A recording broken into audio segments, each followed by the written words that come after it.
Hello, Millings TV fan. This is Milling po. Kamusta po sila? Kaway-kaway po sa ating viewers. Good morning, good afternoon, good evening po sa inyo. Hindi na po natin naumpisahan ang ating ginagawa sa parlor. So, yan po ang ating inabutan na. Tapos na po ang cutting kasi konti lang naman po yung kinat.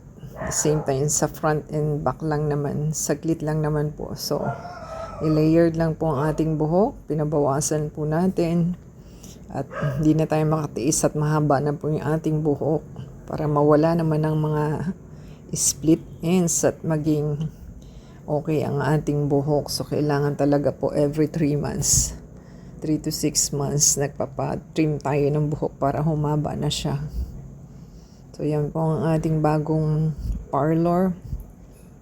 Ang ating stylist is si Weng daw po.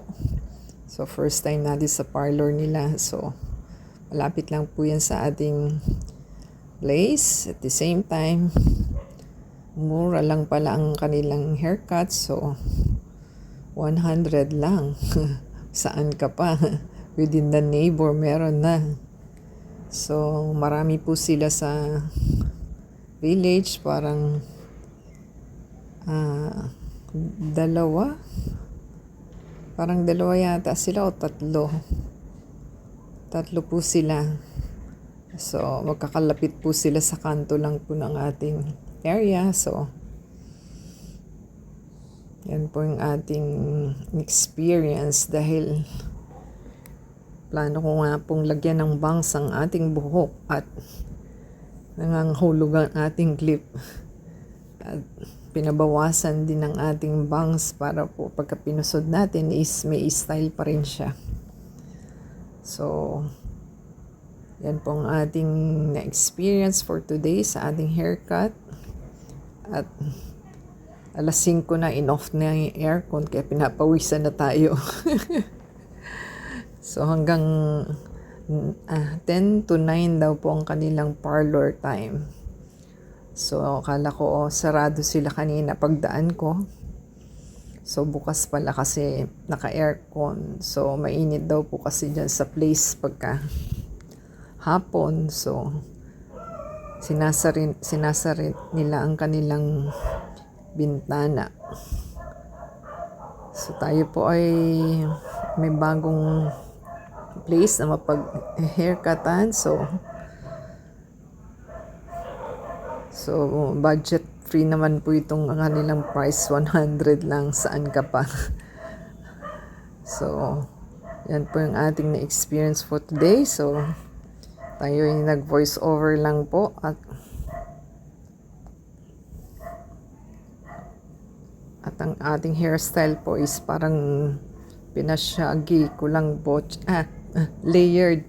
Pinalayer ko lang naman po dito sa may harap at may bangs at binawasan lang ng 2 inches ang ating likod. So, mahaba pa rin kahit papaano. So, sided po kasi ako, pinagtatalunan namin kung sided ba o gitna.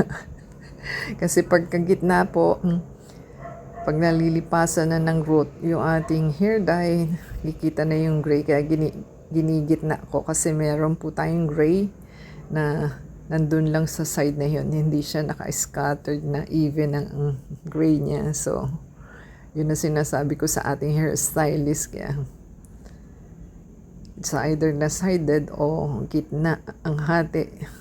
Sided po talaga ako. Ginagawa ko lang siyang gitna kapag nalilipasan na ng ilang weeks ang ating hair. So, dapat po is hindi lagi nag-hair dye. Parang every 3 months dapat. Pero since kasi mabilis ang roots, minsan 2 weeks, 3 weeks lang po. Nag-ano na tayo ng root retouch. So, sinasabi po niya is dapat na i-Brazilian Botox ba yun? Para po ma-maintain ng hair natin at hindi mag-dry. So, yung Brazilian Botox daw po ata nila is 1,000. So, 2 days mo siyang hindi iwawash para ma-maintain po yung gamot sa buhok. Para maging healthy daw po ang ating hair.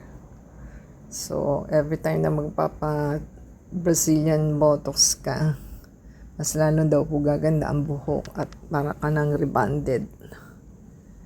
So, kung nagustuhan po nila ang ating video, tayo po ay nag-voice over lang at baka po nalipasan na.